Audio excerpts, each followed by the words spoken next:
សួស្តីប្រិយមិត្តទាំងអស់គ្នាស្វាគមន៍សាជាថ្មីមកកាន់ការសម្រាយសាច់រឿង anime របស់មានជាបន្តទៀតហើយថ្ងៃនេះដែរយើងនឹងបន្តសាច់រឿងរបស់យើងនៅក្នុងភាគបន្តផងដែរសង្ឃឹមថាអ្នកទាំងអស់គ្នាចូលចិត្តការសម្រាយសាច់រឿងនេះនិងជួយចុច like subscribe និងដាក់សញ្ញាកណ្ដឹងឲ្យពីម្នាក់មួយហើយកុំឲ្យខាតពេលវេលាយូរយើងទៅតាមដានសាច់រឿងរបស់យើងទាំងអស់គ្នាយើងឃើញឌុកកំពុងតែសង់សន្លឹកបៀខណៈដែលលីស្រាប់តែមកដល់ធ្វើឲ្យឌុកញាក់យ៉ាងខ្លាំងអាលីប្រាប់គាត់ថាជាជាងការលេងគាត់គួរទៅរកវិធីដើម្បីបំបែកបណ្ដាសាព្រោះម្ដាយរបស់គាត់បានកំណត់ពេលវេលាដល់គាត់ទោះជាយ៉ាងណាក៏ដោយគាត់គ្រាន់តែចង់បំបែកបណ្ដាសាប៉ុណ្ណោះដោយមិនខ្វល់ថាមានរឿងអ្វីកើតឡើងជាមួយនឹងមរតកនោះទេនៅយប់ដដែលនោះខាហ្វនិងសែនកំពុងតែធ្វើការនៅរោងសៀកក្មេងប្រុសម្នាក់អរគុណខាហ្វដែលនាំគាត់ចូលមកក្នុងរោងសៀកដោយសារតែគាត់ធ្លាប់តែជាចៅកាលពីមុនគាត់បានឲ្យផ្កាមួយតងទៅខាហ្វហើយសូមឲ្យនាងរងចាំរហូតដល់គាត់ធំឡើងដើម្បីសាកសមនឹងនាងសែនមកដល់ដោយប្រាប់ក្មេងប្រុសនោះថាគាត់ក្មេងពេកហើយមិនសមនឹងញ៉ែស្រីទេក្រោយមកនៅពេលដែលខាហ្វនៅតែពីអ្នកសែនបានប្រាប់ខាហ្វថានៅពេលដែលគាត់ទៅអាណាចក្របិសាចគាត់បានលួចវត្ថុវេទមន្ត2-3មកជាមួយហើយគាត់បានប្រគល់ពួកវាទៅឲ្យខាហ្វនិយាយថានាងនឹងប្រាប់អាលីអំពីវាព្រោះវាអាចនឹងមានតម្រុយអំពីវិធីបំបែកបណ្ដាសារបស់ឌូកបន្ទាប់មកសែនសួរខាហ្វថាតើនាងចង់រស់នៅក្នុងជីវិតរបស់នាងជាមេធ្មប់ឬក៏ជាមនុស្សដោយបញ្យល់ថាប្រសិនបើនាងមិនប្រើធម៌ពលរបស់នាងទេនាងអាចរស់នៅដោយសុខសាន្តជាងនេះទៅទៀតដោយសារតែពេលនេះនាងមានមិត្តហើយវានឹងមានគ្រោះថ្នាក់តិចជាងមុនពេលដែលនាងនៅជាមួយនឹងគាត់ទោះជាយ៉ាងណាក៏ដោយនាងបានឆ្លើយតបថាមិនថានាងជ្រើសរើសអ្វីទេគឺនាងចង់នៅជាមួយនឹងគាត់នៅក្នុងអាណាចក្របិសាចដែលលេតបានកត់សម្គាល់ពីធម៌ពលរបស់សែនក្នុងការគ្រប់គ្រងពេលវេលាតាមរយៈវត្ថុនៅថ្ងៃបន្ទាប់ខាហ្វបានទៅសួរសុខទុក្ខឌុកហើយនឹងអាលីសនៅឯវិមានហើយចាប់ផ្ដើមប្រើវេទមន្តភ្លើងរបស់នាងដោយសារតែនាងមិនអាចធ្វើវាបាននៅរោងសៀកទោះជាយ៉ាងណាក៏ដោយគូស្នេហ៍វ័យក្មេងប្រាប់នាងឲ្យឈប់ព្រោះកន្លែងនេះកំពុងតែឡើងកម្ដៅដូច្នេះនាងក៏ស្នើឲ្យចូលទៅក្នុងអាងទឹកដែលសែនបានយកមកអាលីសគឺជាអ្នកយល់ព្រមតែម្នាក់គត់ហើយនារីទាំងពីរក៏បានស្លៀកឈុតប៊ីគីនីខណៈដែលឌុកព្យាយាមមិនមើលពេលពួកគេលេងសប្បាយទោះជាយ៉ាងណាក៏ដោយគាត់ក៏ចាប់ផ្ដើមមានអារម្មណ៍ថាក្ដៅហើយអាលីសសូមឲ្យគាត់ចូលមកក្នុងអាងទឹកដើម្បីឲ្យត្រជាក់ដោយសារកម្ដៅខ្លាំងគាត់ក៏ចំពោះជើងហើយទ្រពទៅលើអាលីសផ្ទប់នឹងជញ្ជាំងអ្នកទាំងពីរចាប់ផ្ដើមភ័យចំពោះស្ថានភាពនេះនិងការនៅជិតគ្នាខ្លាំងពេករបស់ពួកគេដូច្នេះឌូកក៏ថយចេញវិញយ៉ាងលឿនបន្ទាប់ពីការសម្រាកនៅក្នុងអាងទឹករួចខាហ្វបានឲ្យអំណោយមួយទៅឌូកដែលសែនផ្ញើមកនៅពេលដែលឌូកបើកប្រអប់វេទមន្តនោះគាត់ក៏បានចូលទៅក្នុងពិភពមួយជាកន្លែងដែលបំណងប្រាថ្នារបស់គាត់ក្លាយជាការពិត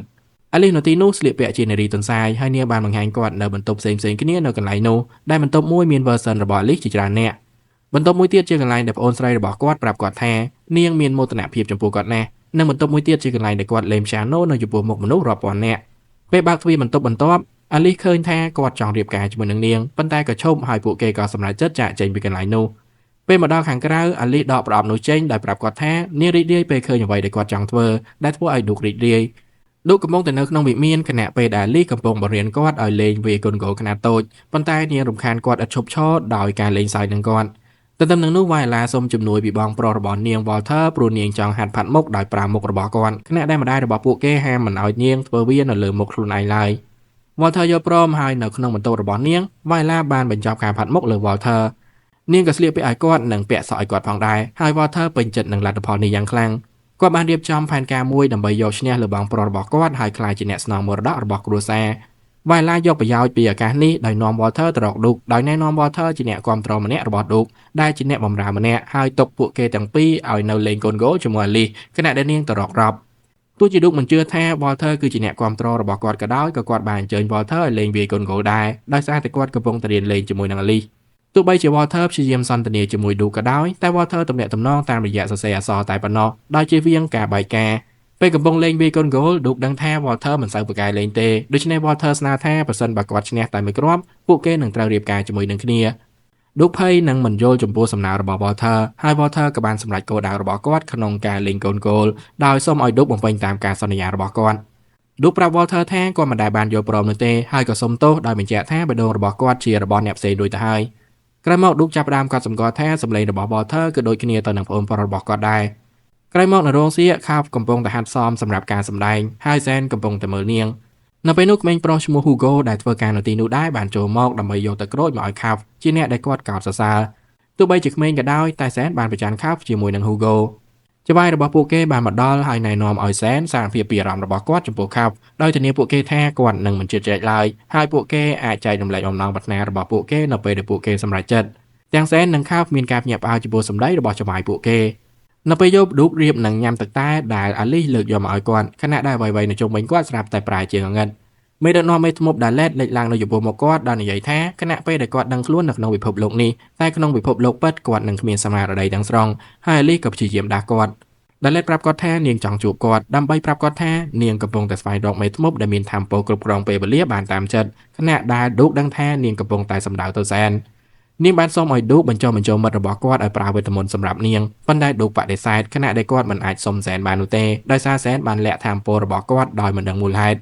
ុដែលបានលើពីការឆ្លើយតបរបស់គាត់នាងក៏ព្យាយាមបញ្ចុះបញ្ចូលគាត់ដោយនិយាយថាការជួយនាងក៏អាចបំបែកបណ្ដាសារបស់គាត់បានទន្ទឹមនឹងនោះសែនរំលឹកពីថ្ងៃដែលគាត់បានជួបនឹងខាប់ហើយបង្ហាញថាគាត់មិនដែលបានប្រើធម៌ពលរបស់គាត់ទេចាប់តាំងពីឪពុកម្ដាយរបស់គាត់បានស្លាប់នៅពេលដែលគាត់បានព្យាយាមជួយសង្គ្រោះពួកគេដោយមិនបានជោគជ័យនៅក្នុងវិមានឌូកបានសួរថាតើនាងជាអ្នកដែលដាក់បណ្ដាសាគាត់មែនទេប៉ុន្តែដាឡេតបានឆ្លើយតបផ្សេងពីនោះដោយបង្ហាញថានាងស្គាល់មេធ្មប់ម្នាក់ទៀតដែលនឹងមករកគាត់ក្នុងពេលឆាប់ៗនេះហើយអាចបំបែកបណ្ដាសារបស់គាត់បានប៉ុន្តែជាថ្នូរគាត់នឹងត្រូវបញ្ចុះបញ្ចូលសែននៅពេលដឹងខ្លួនឡើងវិញឌូកប្រាប់អាលីថាដាឡេតបានមករកគាត់ហើយសូមពឹងពាក់គាត់ដោយនិយាយថានឹងមានមេធ្មប់ម្នាក់មករកគាត់ក្នុងពេលឆាប់ៗនេះហើយពួកគេសម្គាល់ឃើញថាឌូកមាននាមប័ណ្ណដែលមានរូបមឹកនៅក្នុងដៃរបស់គាត់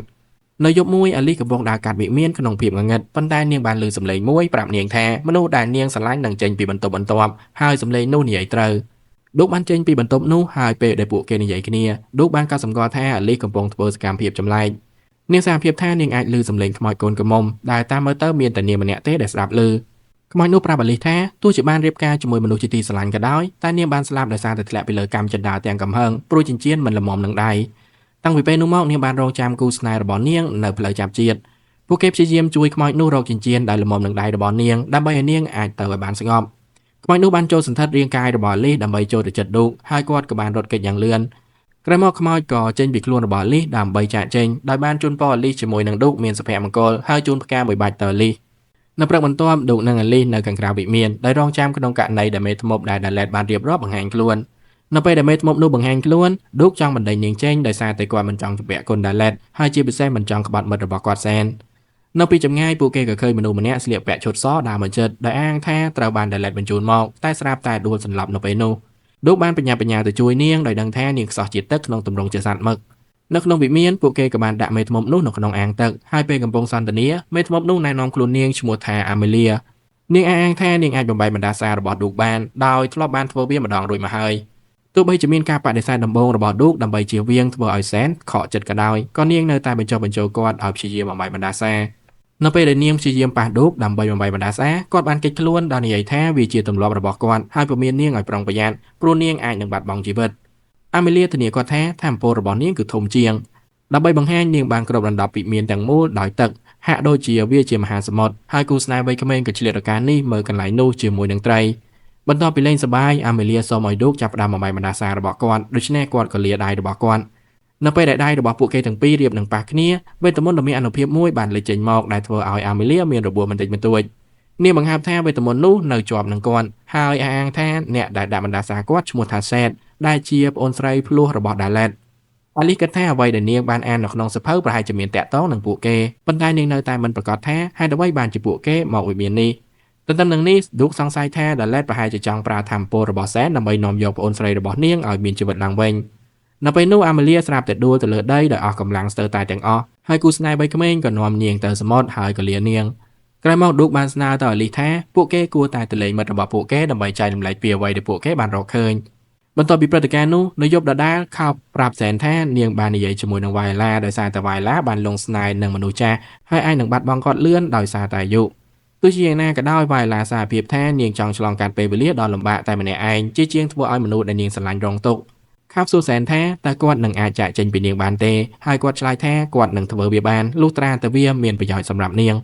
ហើយសាច់រឿងរបស់យើងនៅក្នុងភាគនេះក៏បានមកដល់ទីបញ្ចប់អរគុណអ្នកទាំងអស់គ្នាសម្រាប់ការតាមដានទស្សនាតាំងពីដើមរហូតដល់ចប់សង្ឃឹមថាអ្នកទាំងអស់គ្នាចូលចិត្តការសម្រាយសាច់រឿងនេះនិងជួយចុច like subscribe ដាក់សញ្ញាកណ្ដឹងឲ្យមានម្នាក់មួយអរគុណអ្នកទាំងអស់គ្នាហើយមានជួបអ្នកទាំងអស់គ្នានៅវីដេអូក្រោយទៀតបាយបាយ